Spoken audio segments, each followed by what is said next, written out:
All right, after recording all of my videos for the Shonen Jump chapters, at least this week, for some reason the audio in my videos were really terrible, so I just had to get rid of them and I guess start over them. And obviously the one I figured I would just get to first after everything was Chainsaw Man.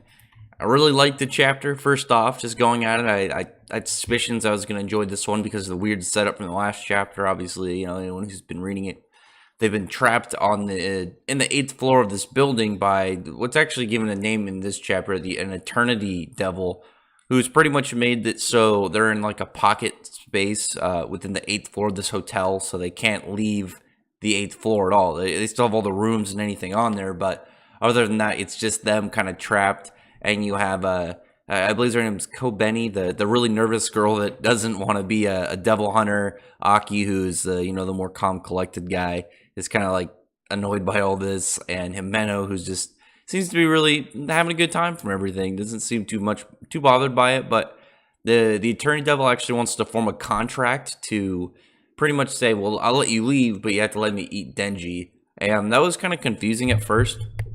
I actually didn't think too much about it, but you think about it, it's like, why would it want to eat Denji? Because the ones that killed it were between Himeno and Power. So why would they have any form of grudge against Denji? Meanwhile, Aki's like tries to use that cool big fox spirit that he has, that, well, I guess fox devil spirit thingy, and it won't work because they're not in a location where it could properly function, because it's like the fox's body's in Kyoto, but they're in this dude's own pocket space. Hamana tries to use her ghost power and like starts ripping chunks off of the Eternity Devil's body, but it doesn't actually do anything. That he just kind of grows more aggressively and just comes after him.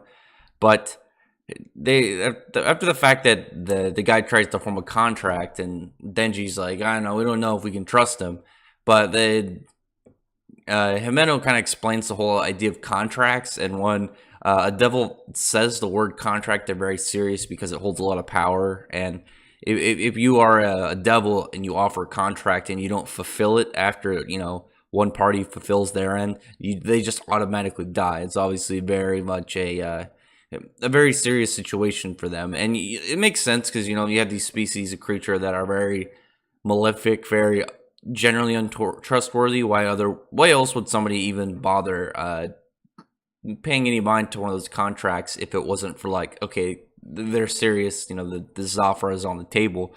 But when all these characters are just kind of like thinking, what do we do about whether or not we should give this, just sacrifice Denji so he can leave, you have who I believe his name's Arai. He's just like talking about it, be like, we're legally allowed to do that, so fuck it, maybe we should do it. But Aki makes a really good point. He's like, I don't know why this guy wants to kill Denji, but there's something he'll benefit about it, so I don't think I want that. I'm not going to do it. Meno's on board with that. Again, I'm wondering if that's similar mindset, or because Aki said it, and they're on that ship train. But her eyes just kind of confused. Meanwhile, goddamn Power. I've said this before. Power. Can anyone name me a shonen lead, or female lead rather, that's anywhere close to someone like Power? Because not only is she just dirt stupid, but she's also a huge bitch, and not just like being mean, but she's like, I'm on team kill Denji, because if Denji dies, I can go out with my Nobel Prize winning scheme. Because we know from the last chapter she wanted to invent something to win a Nobel Prize so she could run for prime minister and introduce 100% sales tax on Japan and just make humans suffer. And it's like, what the fuck is wrong with you? This bitch? And while they're all just kind of talking, and they're like, no, we can't do it because devils can't form contracts with other devils or fiends. And Power's like, well, that's bullshit. And she gets bored and just wants to wrestle Denji. And Denji's like, what is wrong with you? Quit it. Why are you always trying to kill me? I didn't do anything to you. God damn it, this bitch. Well, there's actually also a lot of little bit strange foreshadowing over Aki's sword, because he says like, if worst comes to worst, he'll just use the sword, and Himeno's like, you're not gonna do that. We can't let you do that.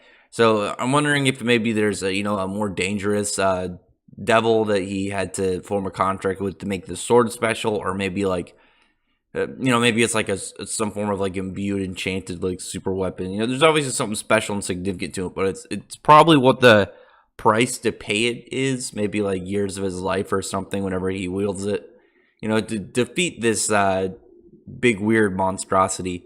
We actually find out that's not really his real body, and that's why they're able to just like pretty much cause as much harm to the Eternity Devil, but it's not really doing anything because yet they have to destroy his heart, which is somewhere that they haven't figured out. Meanwhile, Kobeni and Arai are just like, where'd all our food go? And it's just Power who just ate it all, and still with food on her face and still chewing. She's like, oh no, it wasn't me. Denji did it, so maybe be on board with killing him. And they're like, what? Why would you make such a lie? It's like so easy to point out what is wrong with you. But so, real quick with Kobeni, this poor character, the poor girl, she just seems so like shocked at everything and not wanting to be here. She's ready to kill anybody if it means getting out of this situation. She's like, I think Power's the one in there. Maybe we should take care of her. But Arai's just like, no, how about we don't do that? You're speaking like a crazy person. She instantly just like, I bet you're the spy. And she's just walking around with a big ass knife. And Arai's just like, what is wrong with you two? Everyone in this is pretty crazy.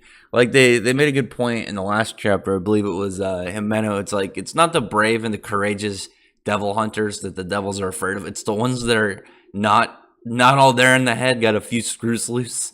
And I can see here, everyone on their team just seems crazy, but it's not like what you think a lot of normal shonens where it's like, man, this guy's crazy, they're wild, they're doing all these insane stuff. It's like, no, these guys just don't like. Look at Kobeni. She just not seem mentally stable. She just seems like a nervous breakdown waiting to happen.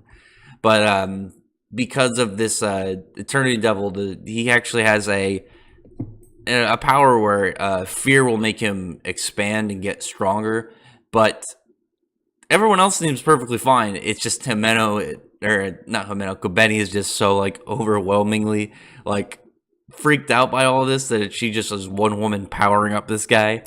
We actually got a more notable bit of him talking about he wanted to eat Denji's heart. So we got a lot of stuff out of this. Like we got information on contracts, both in general, how they work. They can't work with devils or fiends.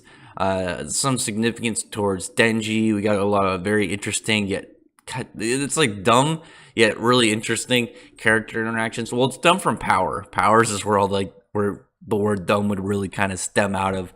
But also, like I said, something special about Denji, and I'm wondering what that is. So what I can kind of guess, because we know from the last couple chapters that if one of the devils eats any of the casings of the bullets from the gun devil, or I guess just the shells also as well, any parts of the gun devil will just make them more powerful. And Denji's, I'm wondering if he's of a similar nature. Like maybe the gun devil became who he was after a similar situation that Denji became, the Chainsaw Man. Maybe it was he also had something to do with merging with a devil rather than a devil taking over his body and becoming a fiend. It was more kind of like similar to the way that Denji is, and ones like that maybe in general make them more powerful.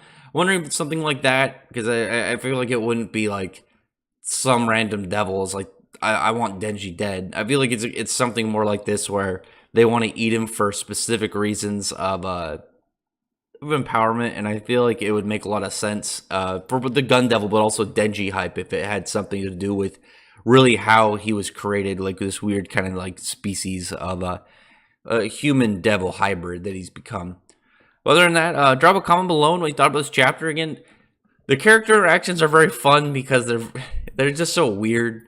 Like Chainsaw Man is just such a strange series, and luckily the next chapter we're probably getting back to more action given where we left off, and Chainsaw Man action means blood and gore galore. So I think a lot of people have fun with it. I haven't seen anybody that I've talked to that's actually tried at least Chainsaw Man Chapter 1 and not really enjoyed it, because it's again just so fun and different for a weekly Shonen Jump when you have a really strange author like this who before this was doing a seinen, who is now doing a weekly Shonen Jump series and clearly doing good. Like it's well, I don't know what the sales were. I think it's volume 1 sold pretty fair, but definitely in terms of like just reading it and going along with it, it's definitely a very enjoyable, fun series. But other than that, like I said, drop a comment below on what you thought about this. So if I can get you to thumbs up the video, put friend the like button and the subscribe button, and check out my other videos. But other than that, I appreciate everyone who's already subscribed, and thank you all for listening.